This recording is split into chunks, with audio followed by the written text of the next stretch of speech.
বিটিআৰৰ দক্ষতা নিয়োগ আৰু উদ্যমিতা বিভাগ, যিটো আমি স্কিল এমপ্লয়মেণ্ট এণ্টাৰপ্ৰিনাৰশ্বিপ ডিপাৰ্টমেণ্ট বুলি কওঁ, তাৰ উদ্যোগত এটা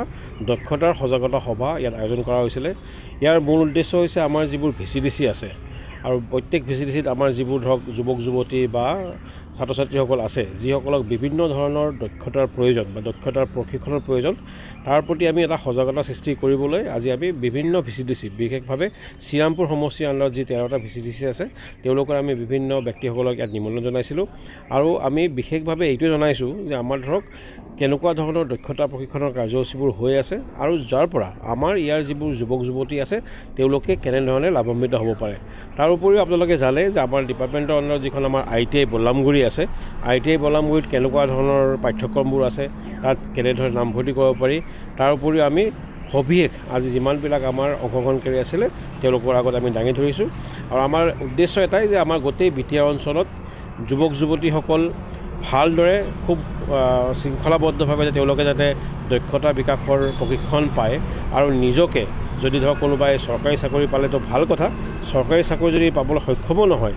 স্বনিয়োজিত হ'বলৈ তেওঁলোকে যাতে নিজৰ ভৰিত থিয় পায়, তাৰ বাবে আমি এটা পদক্ষেপ হাতত লৈছোঁ।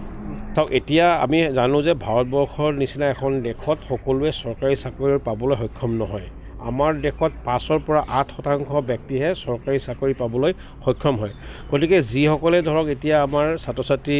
ধৰক যেনে 6th ছেমিষ্টাৰ বা ফাইনেল ইয়েৰত পঢ়ি আছে বা স্নাতকোত্তৰত ধৰক MA বা MCom বা MSc পঢ়ি আছে বা যিসকলৰ পঢ়া শুনা শেষ হৈছে, তেওঁলোকৰ কাৰণে খুব প্ৰয়োজন এটা পৰিকল্পনা কৰা, আৰু পৰিকল্পনা তথ্য সহকাৰে পৰিকল্পনা কোনটো সম্ভৱ হয়। তেওঁলোকে শ্ৰীৰামপুৰ অঞ্চলত থাকি কাম কৰিব বিচাৰিছে নে ইয়াৰ পৰা আঁতৰত গৈ কাম কৰিব বিচাৰিছে, ইয়াৰ যাতে এটা সঠিক তথ্য লগত থাকে আৰু প্ৰযুক্তিবিদ্যাৰ সঠিক ব্যৱহাৰ, দুৰ্ব্যৱহাৰ নহয়, সঠিক ব্যৱহাৰে নিজৰ ভৱিষ্যতৰ কাৰণে পৰিকল্পনা কৰিব লাগে। তেনে ক্ষেত্ৰত মই খাটাং দি ক'ব পাৰোঁ যে তেওঁলোকে যদি চৰকাৰী চাকৰি পাবলৈ সক্ষম নহ'লেও